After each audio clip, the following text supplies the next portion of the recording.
Be sure to read and follow the safety guidelines to protect your computer from potential damage and ensure your personal safety. For more information about safety guidelines, see the owner's manual at dell.com/support. Before you begin, turn off the computer and disconnect all the attached peripherals. To remove the speaker, loosen the screws securing the side cover and slide the cover off the system. Identify the riser card module and remove the 2 screws. Lift the module out of the system, find the speaker, and disconnect the cable.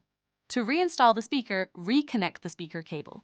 Place the riser card module back in the system and install the 2 screws. Place the side cover back on the system and secure it with the screw.